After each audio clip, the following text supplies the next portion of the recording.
Hello friends, இன்றைக்கி இந்த வீடியோவில் மீன் குழம்பு எப்படி செய்யலாங்கிறத பார்க்கலாம். சின்ன வெங்காயம் ஒரு 20 பீஸ் எடுத்துக்கலாம். கொஞ்சம் மாங்காய் துண்டுகள், 2 பச்சை மிளகா, 1 டொமேட்டோ, கொஞ்சம் கருவேப்பிலை, ஒரு அரை டீஸ்பூன் வெந்தயம், ஒரு சின்ன லெமன் சைஸ்க்கு புளியை எடுத்து ஊற வச்சுக்கலாம். ஒரு 1/4 டீஸ்பூன் வெந்தயத்தை வெறும் வாணலியில் வறுத்துக்கலாம்.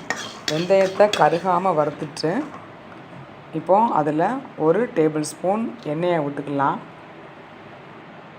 இப்போ அதில் எடுத்து வச்சதில் பாதி வெங்காயத்தையும் பாதி தக்காளியையும் இதில் போட்டு நல்லா வதக்கிட்டு அதுக்கப்புறம் 2 காஞ்ச மிளகா அதையும் போட்டு வதக்கிடலாம். 1 அல்லது 2 தேங்காய் துண்டை பொடிசாக நறுக்கி அதையும் போட்டு வதக்கிடலாம். தேங்காய் நல்லா வதங்கின உடனே 2 டேபிள் ஸ்பூன் கொத்தமல்லி பொடி, அதுக்கப்புறம் 1 டேபிள் ஸ்பூன் சில்லி பவுடர் போட்டு நல்லா வதக்கிடலாம். மசாலா ஆறின உடனே மிக்சியில் போட்டு நல்லா மையாக அரைச்சிடலாம். இப்போ கரைச்சி வச்ச புளி தண்ணியில் இந்த மசாலாவை போட்டு மிக்ஸ் பண்ணி குழம்பு எவ்வளோ கட்டியாக வேணுமோ அந்த அளவுக்கு தண்ணியை ஊற்றிட்டு இப்போது 1 டேபிள் ஸ்பூன் சால்ட்டு அதையும் போட்டு நல்லா கரைச்சி வச்சிடலாம். எண்ணெய் காஞ்ச உடனே ஒரு 1/4 டீஸ்பூன் வெந்தயம் போட்டு வதக்கிட்டு கட் பண்ணி வச்ச வெங்காயத்தையும் அதில் போட்டு வதக்கிடலாம். வெங்காயம் வதங்கின உடனே ஒரு பச்சை மிளகா, கொஞ்சம் கருவேப்பிலை அதையும் போட்டுட்டு நல்லா வதக்கிடலாம். கொஞ்சம் மாங்காய், மீன் குழம்புக்கு மாங்காய் அவ்வளோ ருசியாக இருக்கும்.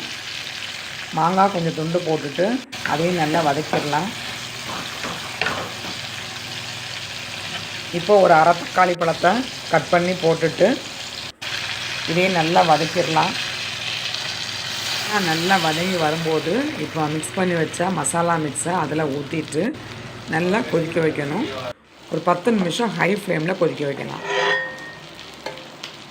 நல்லா மசாலா கொதிக்கும் போது அடுப்பு சிம்மில் வச்சுட்டு ஒவ்வொரு மீன் துண்டையாக எடுத்து ஒன்று ஒன்றா உடையாமல் போடணும்.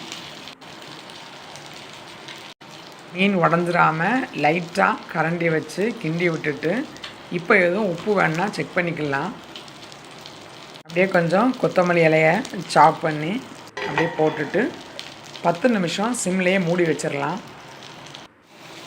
அவ்வளோதான், சூப்பரான மீன் குழம்பு ரெடி ஆயிடுச்சு. இப்போது ஒரு பழுத்த பச்சை மிளகாயை அதில் போட்டு மூடி வச்சுருங்க.